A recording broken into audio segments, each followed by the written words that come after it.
ሰላም እንዴት ናችሁ? ውድ የዩኒክ ስፖርት ቤተሰቦች፣ መሐመድ ሳላ ከሊቨርፑል ጋር ያለውን የውል ስምምነት ለቀጣይ 2 ዓመታት አራዝሟል።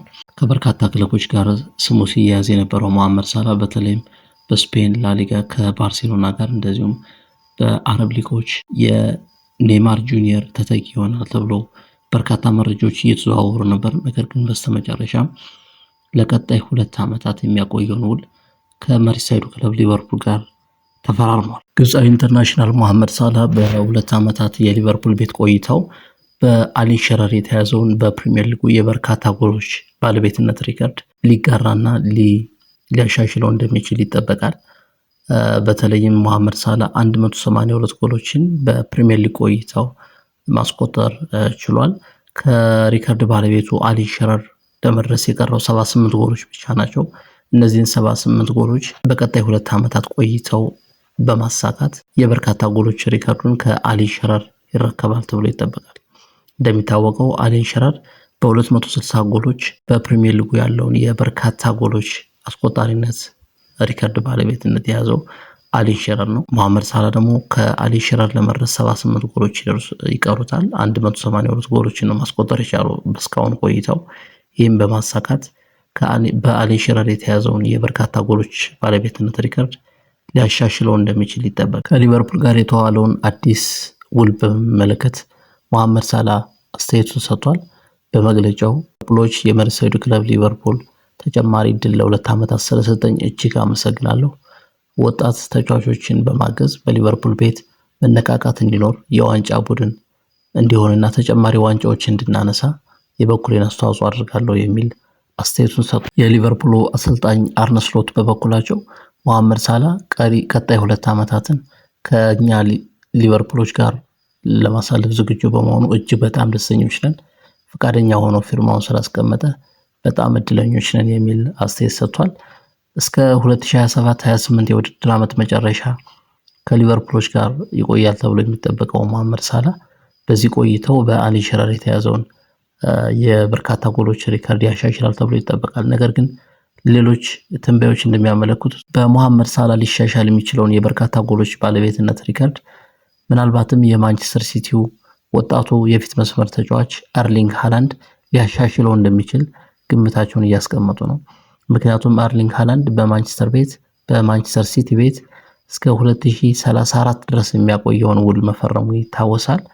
ምናልባትም በዚህ ጎል የማስቆጠር ሂደቱ የሚቀጥል ከሆነ በ2030-31 የውድድር ዓመት 278 ጎሎችን ሊያስቆጥር የሚችልበት እድል እንዳለው አርሊንግ ሃላንድ ትንበያ ተሰርቶለታል።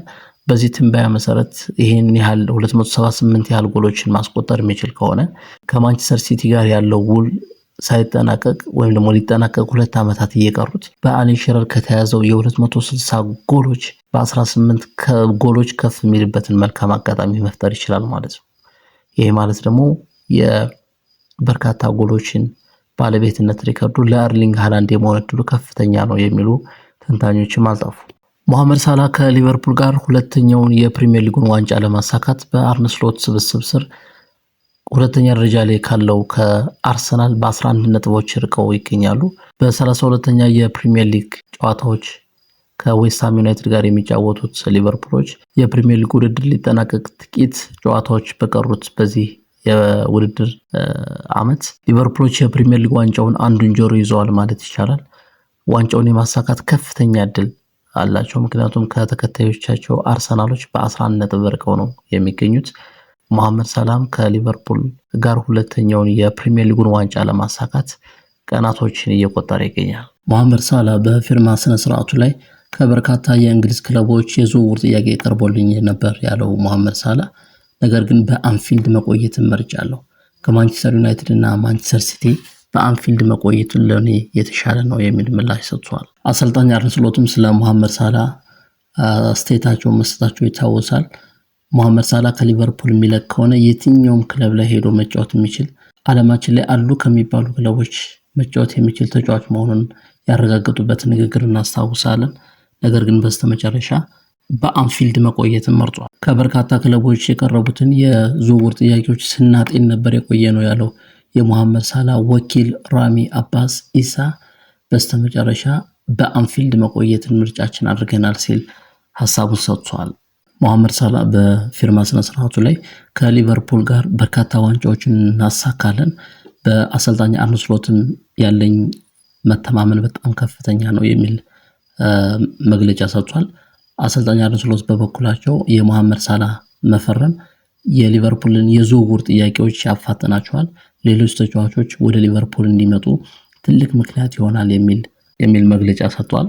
በእንግሊዝ መቆየትን የመረጠው መሐመድ ሳላ በሳውዲ አረቢያ ፕሮ ሊግ በርካታ ጥያቄዎች ሲመጡለት እንደነበር፣ እንደዚሁም ደግሞ በፈረንሳዩ ፓሪስ ሴን ጀርሜን የዝውውር ጥያቄ ቀርቦለት እንደነበር፣ እንደዚሁም ደግሞ እንግሊዝ ውስጥ ከሚገኙ ማንቸስተር ዩናይትድ እና ማንቸስተር ሲቲም ሳይቀር የዝውውር ጥያቄዎች ቀርቦለት እንደነበር በፊርማ ስነ ስርዓቱ ላይ ይፋ ሆኗል። ነገር ግን መሐመድ ሳላ በመርሲሳይዱ ክለብ ሊቨርፑል መቆየትን ምርጫው አድርጓል። እስከ 2027-28 የውድድር ዓመት ድረስ በሊቨርፑል የሚቆየው መሐመድ ሳላ በርካታ ዋንጫዎችን በዚህ 2 ዓመታትና የጎል ሪከርዶችን እንሰብራለን የሚል መልእክት ያለው መግለጫውን ሰጥቷል። የሊቨርፑሉ አምበልና የመሃል ተከላካዩ ቨርጂል ቫን ዳይክ ውሉን ሊያራዝም እንደሚችልም መረጃዎች እየወጡ ነው። ምናልባትም የትሬንት አሌክሳንደር ጉዳይ ግን ወደ ሪያል ማድሪድ የመሄዱ ነገር የተረጋገጠ ይመስላል። በሊቨርፑል ቤት ምክትል አምበል ሆኖ እያገለገለ ያለው ትሬንት አሌክሳንደር አርኖልድ ምናልባትም ወደ ሪያል ማድሪድ የሚሄድ ከሆነ መሐመድ ሳላ የሱ ተተኪ ምክትል አምበል ሊሆን እንደሚችል መረጃዎች እየወጡ ነው። ምክንያቱም መሐመድ ሳላ ነባር ተጫዋች ነው፣ ብዙ ልምድ ያካበተ ተጫዋች ነው። መልበሻ ክፍል ውስጥ ትልቅ ንግግሮችን ማድረግ የሚችል ተጽዕኖ መፍጠር የሚችል ተጫዋች ነው። ስለሆነም ምክትል አምበል ሆኖ የቨርጂል ቫን ዳይክ ምክትል ሊሆን እንደሚችል ይጠበቃል። ከመሐመድ ሳላ በተጨማሪ ትልቅ ምክትል አምበል የመሆን እድል የተሰጣቸው ወይም ደግሞ እድል ሊያገኙ ይችላሉ ተብሎ የሚጠበቁ ተጫዋቾች አንድሬ ሮበርትሰን እና አሊሰን ቤከር ናቸው። ከነዚህ ከሁለቱ የተሻለ ልምድና የተሻለ ጎሎችን በማስቆጠርና ጨዋታዎችን በመቀየር ትልቅ ተጽዕኖ መፍጠር የሚችል በመልበሻ ክፍልም አነቃቂ ንግግሮችን ማድረግ የሚችለው መሐመድ ሳላ ነው። በመሆኑም የምክትል አምበልነት ክብሩ ለሱ ይሰጠዋል የሚል ግምት ተሰጥቷል። መሐመድ ሳላ በሊቨርፑል ቤት አዲስ ውል መያዙን ተከትሎ ለቀጣይ 2 ዓመታት በሚቆየው አዲሱ ውል በአመት 25 ሚሊዮን ፓውንድ ገቢ ያገኛል። ይሄ ደግሞ በሳምንት ስንመነዝረው 480,000 ፓውንድ ገቢ ያገኛል ማለት ነው። ግብፃዊ ኢንተርናሽናል በ2 ዓመት በሊቨርፑል ቤት ቆይተው 50 ሚሊዮን ፓውንድ ሊያገኝ እንደሚችል ይገመታል።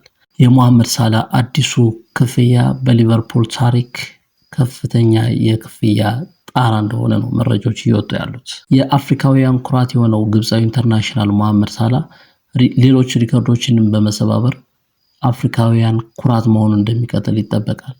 ክብራትና ክብራን ውድ የዩኒክ ስፖርትስ ቤተሰቦች ዩቲዩብ ቻናሉን ሰብስክራይብ በማድረግ ቤተሰብ እንድትሆኑ እንጋብዛለን።